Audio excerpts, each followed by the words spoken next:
오늘 말씀은 요한복음 2장입니다. 사흘째 되던 날 갈릴리 가나에 혼례가 있어 예수의 어머니도 거기 계시고 예수와 그 제자들도 혼례의 청함을 받았더니 갈릴리 가나는 갈릴리 호수를 기준으로 약간 서쪽 방향이고요. 가나에서 저 남쪽으로 가면 나사렛이 있고요. 그렇게 멀리 떨어진 곳은 아니에요. 그리고 이곳에는 지금 현재 보면 혼인잔치 교회라고 있고요. 바프티스트 교회, 그러니까 정교회의 기념교회가 따로 있고, 그 다음에 개신교 쪽에 기념교회가 따로 있습니다. 예수와 그 제자들도 혼례의 청함을 받았더니 포도주가 떨어진지라 예수의 어머니가 예수에게 이르되 저들에게 포도주가 없다 하니 이스라엘의 혼례 잔치에서 포도주는 되게 중요한 역할을 합니다. 그냥 단순히 음료수 정도 그런 건 아니었고요. 그리고 만약에 잔치 중에 포도주가 떨어진다, 다 먹었다라는 뜻은 그 잔치를 연 주인에게 되게 큰 수치를 가져다 주는 부끄러운 그런 풍습이 있는데 지금 그런 상황이 된 겁니다. 사실 예수의 어머니도 청함을 받았고 예수님과 제자들도 청함을 받았던 이 혼례 잔치는 사실 소위 말해서 잘 나가는 집의 혼인 잔치는 아니었던 것 같아요. 왜냐하면 그런 집에서 절대 자신의 집에서 포도주가 떨어지게 놔두진 않았을 거거든요. 그런데 잔치를 진행하다가 생각보다 손님들이 많이 왔는지 아니면 손님들이 생각보다 많이 먹었는지 혹은 돈이 없어서 아예 애초에 포도주를 많이 준비를 못했는지는 모르겠지만 어쨌든 간에 포도주가 다 떨어졌고 어머니가 그것을 이제 보았죠. 이제 아마 친분이 있는 사람이었겠죠. 그래서 예수의 어머니 마리아가 이제 그 사정에 그 주인의 안타까움을 보고 아마 예수님께 청함을 했던 것 같아요. 예수의 어머니가 예수에게 이르되 저들에게 포도주가 없다니 예수께서 이르시되 여자여 나와 무슨 상관이 있나이까 내 때가 아직 이르지 아니하였나이다. 예수님은 아직 공생에 그러니까 이런 이적을 행하고 그걸 시작할 때가 아니라고 얘기를 하고 있고요. 되게 강한 어조로 얘기를 하고 계시죠. 그럼에도 불구하고 어머니 마리아의 행동은 그의 어머니가 하인들에게 이르되 너희에게 무슨 말씀을 하시든지 그대로 하라 하니라. 거기 유대인의 정결 예식을 따라 두세 통 드는 돌 항아리 6이 놓였는지라.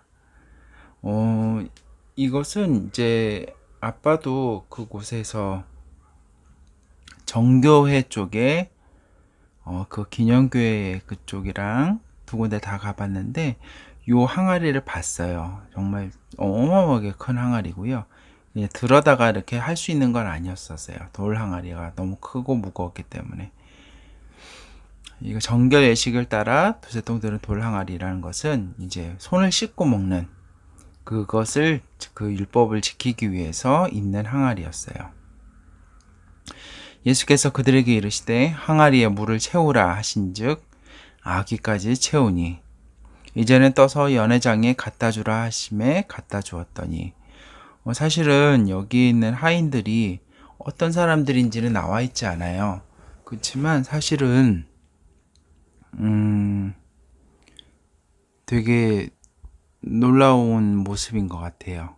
왜냐하면 항아리에 물을 채웠고 자기 손으로 채웠잖아요. 그리고 떠다가 갖다 주기 전에 포도주로 바뀐 게 아니에요. 항아리에는 물이 있었어요.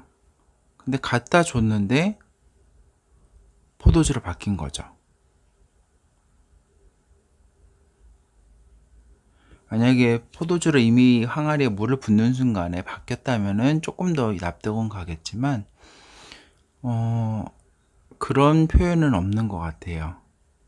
그래서 참 이 하인들에 대해서는 구체적으로 언급은 안 돼 있지만 참 대단한 믿음이라고 생각이 돼요. 우리가 참 본받아야 될 것, 우리가 납득은 잘 안 되더라도 하나님 뜻을 다 이해는 못 하더라도 우리가 믿음으로 순종하는 태도, 이런 것은 본받을 만하다고 생각합니다. 연회장은 물로 된 포도주를 맛보고도 어디에서 났는지 알지 못하되 물 떠온 하인들은 알더라. 연회장이 신랑을 불러 말하되, 이 연회를 주최한 사람인 거죠. 사람마다 먼저 좋은 포도주를 내고 취한 후에 낮은 것을 내거늘 그대는 지금까지 좋은 포도주를 두었도다 하니라. 즉 예수님이 물에서 바꾸신 그 포도주가 좋은 품질의 포도주라고 칭찬하고 있는 거예요. 예수께서 이 첫 표적을 갈릴리 가나에서 행하여 그의 영광을 나타내심에 제자들이 그를 믿으니라. 그 후에 예수께서 그 어머니와 형제들과 제자들과 함께 가버나움으로 내려가셨으나 거기에 여러 날 계시지는 아니하시니라. 초창기에는 제자들만 데리고 다녔던 건 아닌 것 같고요. 어머니와 예수님의 형제들도 함께 다녔던 걸로 보입니다. 유대인의 유월절이 가까운지라 예수께서 예루살렘으로 올라가셨더니 성전 안에서 소와 양과 비둘기 파는 사람들과 돈 바꾸는 사람들이 앉아 있는 것을 보시고, 이거 예전에 한번 얘기했지만 흠이 없는 제물로 드려야 되는데 문제는 뭐냐면 흠이 없는 제물을 데리고 오기 힘들잖아요. 멀리서 오는 사람들은. 그래서 성전에서 이것을 사는 거예요. 흠이 없는 제물을. 소와 양과 비둘기를. 근데 이 성전 안에서는 밖에서 쓰이는 데나리온을 쓸 수가 없고 성전에서 쓸 수 있는 돈인 세켈을 사용했어야 됐어요. 그래서 환전을 했던 거죠. 얼마의 비율로 데나리온을 내고 세켈을 환전을 받아서 이 소와 양과 비둘기를 샀던 거죠. 그래서 이 성전 안에는 소와 양과 비둘기를 파는 사람도 있었고 돈 바꾸는 환전상도 있었어요. 근데 이 사람들이 처음에는 아마 그런 편의를 위해서 생겼겠지만 불의한 재물들, 그러니까 여기서 장사 속을 발휘한 거였죠. 그런 일로 인해서 예수님께서는 발끈하셨습니다. 노끈으로 채찍을 만드사 양이나 소를 다 성전에서 내쫓으시고 돈 바꾸는 사람들의 돈을 쏟으시며 상을 엎으시고 비둘기 파는 사람들에게 이르시되 이것을 여기서 가져가라. 내 아버지의 집으로 장사하는 집을 만들지 말라 하시니 제자들이 성경 말씀에 주의 전을 사모하는 열심히 나를 삼키리라 한 것을 기억하더라. 나를 삼킨다는 뜻은 이걸로 인해서 이제 미움을 받는다는 뜻인 거죠. 이에 유대인들이 대답하여 예수께 말하기를 내가 이런 일을 행하니 무슨 표적을 우리에게 보이겠느냐? 너 무슨 권한으로 너가 정말 무슨 그런 권한이 있느냐? 이 당시는 이제 신정 국가니까 무슨 하나님으로부터 권한을 받아서 이런 일을 하냐고 하는 거죠. 예수께서 대답하여 이르시되 너희가 이 성전을 헐라 내가 사흘 동안에 일으키리라. 유대인들이 이르되 이 성전은 46년 동안 지어졌거늘 내가 3일 동안 일으키겠느냐 하더라. 그러나 예수는 성전된 자기 육체를 가리켜 말씀하신 것이라.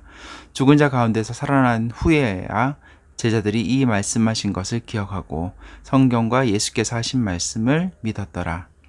6월절에 예수께서 예루살렘에 계시니 많은 사람이 그의 행하시는 표적을 보고 그의 이름을 믿었으나 예수는 그의 몸을 그들에게 의탁하지 아니하셨으니 이는 친히 모든 사람을 아심이요 또 사람에 대하여 누구의 증언도 받으실 필요가 없었으니 이는 그가 친히 사람의 속에 있는 것을 아셨음이니라. 그러니까 누구의 사람의 어떤 도움을 필요로 한 것도 아니고 그들의 지지 기반을 얻기 위해서 행동하지도 않으셨고 또한 그들이 예수님을 따르는 이유가 다른 데 있었다는 것 또한 알고 계셨던 걸로 보입니다. 아멘. 오늘은 여기까지 하겠습니다.